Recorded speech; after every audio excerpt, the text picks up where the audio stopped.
Библията на вампира. Превод от руски език. Урантия. И те излизаха от къщите си през деня с колове и кръстове и искаха да хванат знаещия кръвта.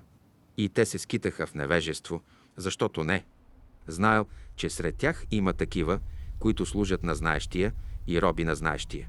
Се скри сред суетните жители и ги обърка и те дадоха грешни указания и когато се стъмни, нямаха време, те се скриха под покривите на къщите си и чуха смях насред гората.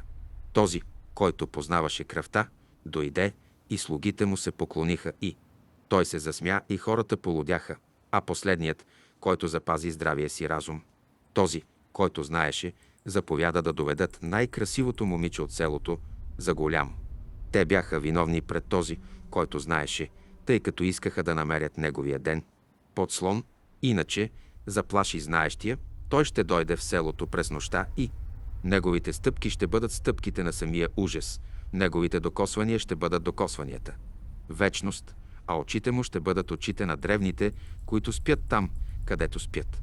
Правеха се жертви. Евангелието от Ламие. И избраха най-красивото момиче в селото и я оставиха там, където беше той.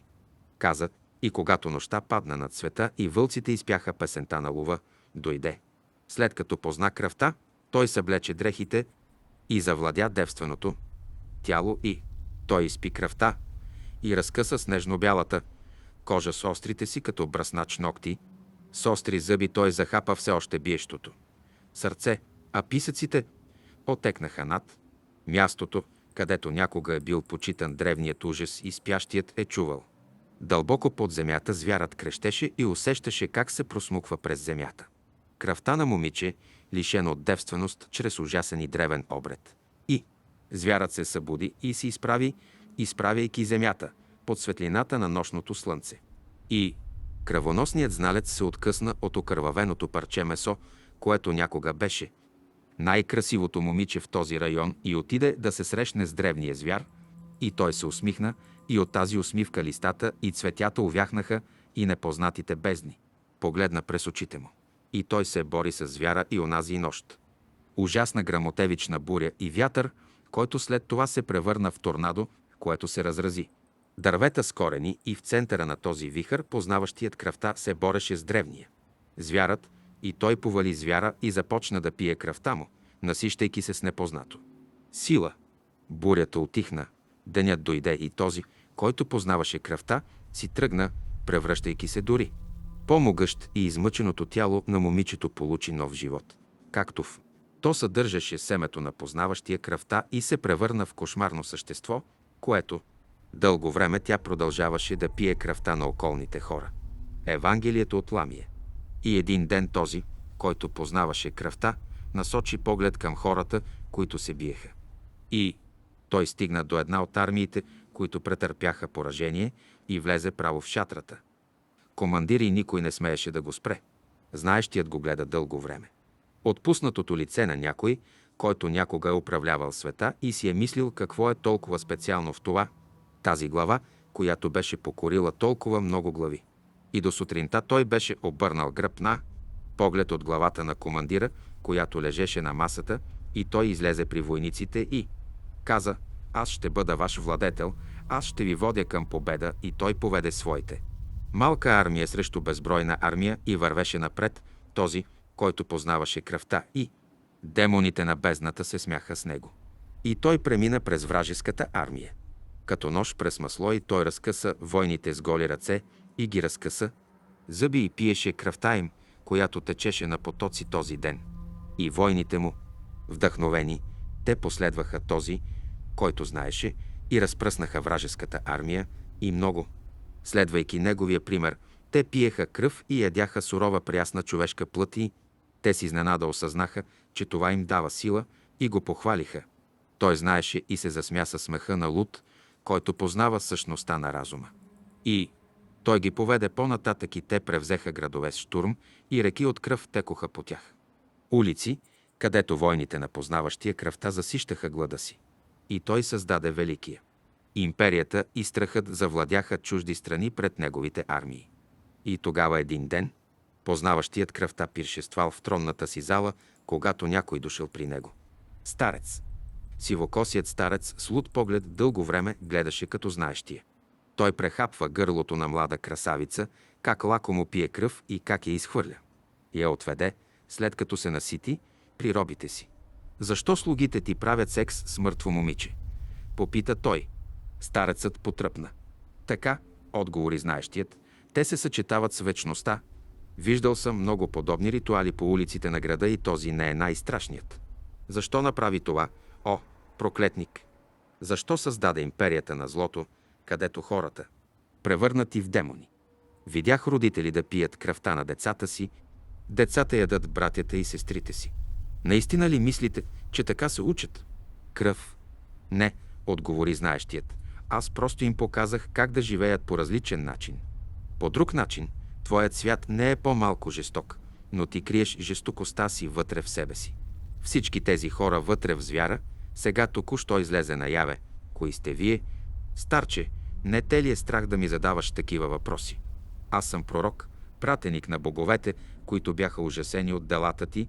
Не, засмя се кръвоносният, ти не си пророк, ти си един от тези богове, които просто са се заинтересували. И дълго време познаващият кръвта гледаше в очите на древния бог, докато те не се засмяха. Те са заедно и от този смях небесата се разтресоха. И древният бог сграбчи, който преди това е бил почитан като покровител на първата добродетел, която му е попаднала под ръка, рубиня, изтръгнал черния дроб и го изял, счупил черепа и го изпил, мозъка, без да спира да се смее, и след това я завладя с всички възможни начини, и той направи това с няколко десетки роби, а знаещият Блъд седеше отсреща и се засмя на най-сполучливата си шега за древния бог, който е попаднал в същия капан като хората, които му се покланят. И, продължавайки да се усмихва, познаващият кръвта се изправи и излезе от тронната зала. Напуснал империята, за да не се върне никога повече в нея, оставяйки луд бог в луда земя, защото не им е било дадено да познават кръвта. Евангелието от Ламия. Един ден познаващият кръвта минал през древни забравени подземия, където никой не смеял да отиде. Кракът на човек стъпи и той чу стон някъде в далечината и все пак се изгуби. Малко под тъмните сводове на тунели, изкопани не от хора, той се натъкна. Мъж, окован с вериги за горящ мангал, с гривни от вериги вътре. Тръни се забиваха в ръцете му, тялото му беше една непрекъсната рана. Не е ясно как е живял. Кой си ти? Попита кръвоносният. Познавам болката, изграчи мъжът в отговор. Гърча се от 1000 години вече тук, а моите слуги измислят все по-сложни мъчения, но издържам най-лошото от тях и все още не постигам просветление.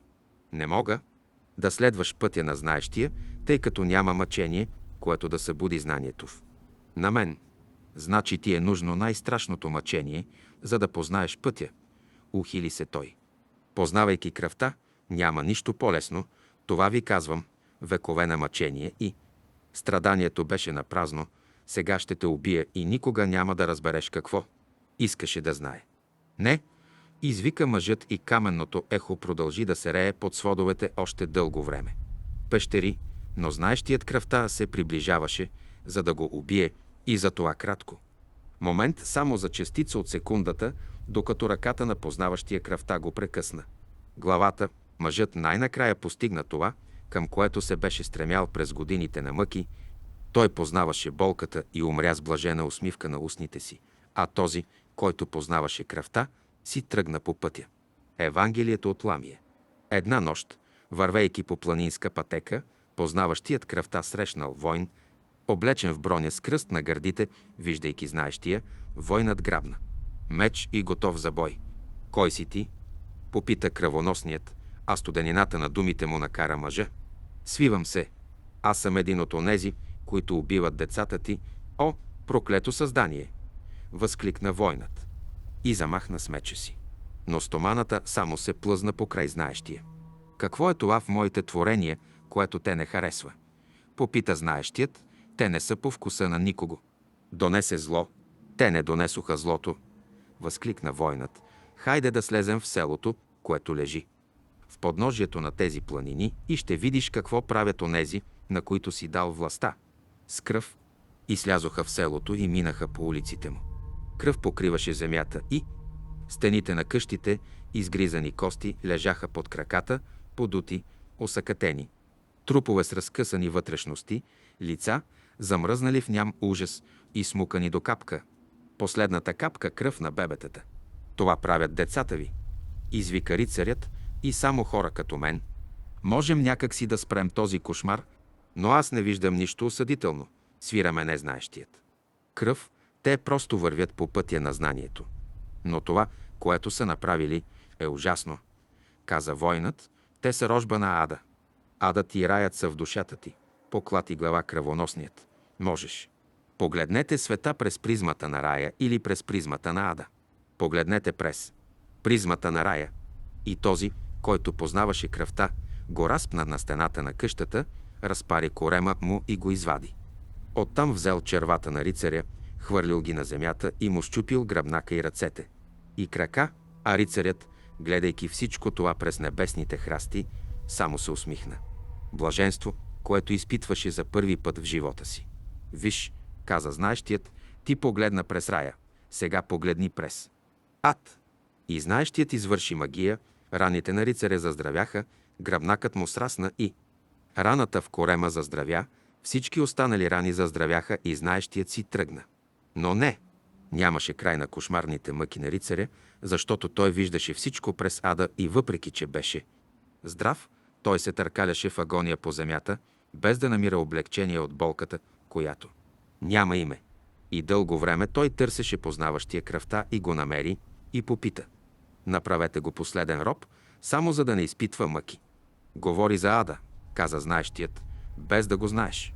Адът и раят са в твоите, към душата. И отново знаещият накара рицаря да прозре през рая и той се зарадва и слезе от планините до най-близкото село, за да проповядва на хората, придоби знание, и кръв течеше, и кореми се разкъсваха, и кости се чупеха, защото такова беше проповед на рицар, който някога се заклел да се бие с изчадията на ада. Евангелието от Ламие.